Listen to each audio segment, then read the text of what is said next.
Hello, U.S. House Representative Gabe Evans. My name is Alondra Soto Roblero. I am your constituent as I am a resident of Weld County, Colorado.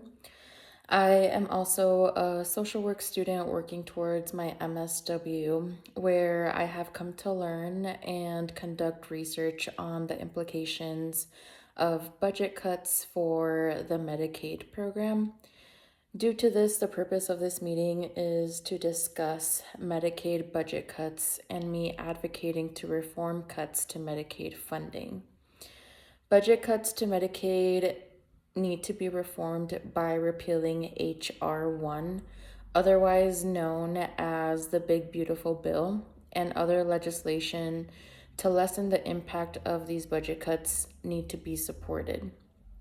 This type of reform is needed because the people who are affected the most from these funding cuts are people who are already struggling in a day-to-day basis, such as mothers, children, people of color, people with disabilities, and low income. To put a number to it, it is approximately 8 million people in the US who are affected by these cuts. That would mean that of these 80 million people, some or most are left without any health care coverage.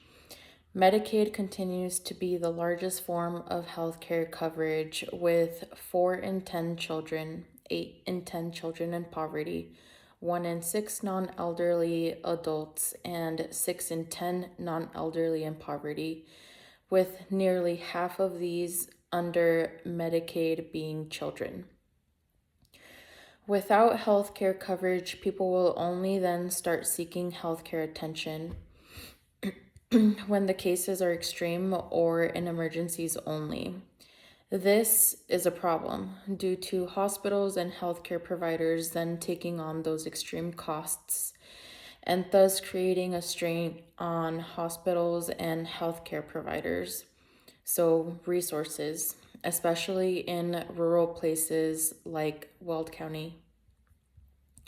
Overall, the people who are affected are those who are already marginalized, struggling to make ends meet, as well as healthcare providers who are already spread thin in their profession. A constant argument to enable budget cuts to Medicaid are fraud and the unnecessary spending of money towards healthcare. However, most of the spending by enrollees is going towards children, with 15% making up the population of enrollees, the elderly with 21%, and people with disabilities with 30%. As the numbers illustrate, these populations are populations who are struggling to make ends meet and possibly not be able to work in high-paying jobs to not rely on Medicaid anymore. Access to healthcare is a basic human right that Medicaid helps support. Low income, age, disability, and race should not be driving factors that influence a person's health or life stability.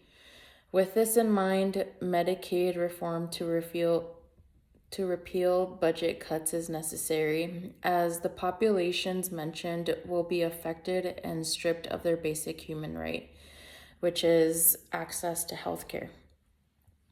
As previously mentioned, reform is needed to save lives due to a big part of the U.S. relying on Medicaid funding. In doing research, I have learned that your political ideology is a driving factor for these budget cuts, where you supported budget cuts happening. I am hoping that the information I have provided is able to drive your decision making when it comes to voting for repealing H.R. 1 and supporting and voting yes on new legislation that your colleagues are pushing, like S2279, Protecting Medicaid and Rural Hospitals Act, and S2556, Protecting Healthcare and Lowering Costs Act. Lastly, with the information I have provided, I would strongly encourage you to have conversations with your colleagues who also voted in favor of H.R. 1. Share the information and push to vote in favor of your constituents to repeal funding cuts to Medicaid because the majority of the U.S. population's lives depend on it.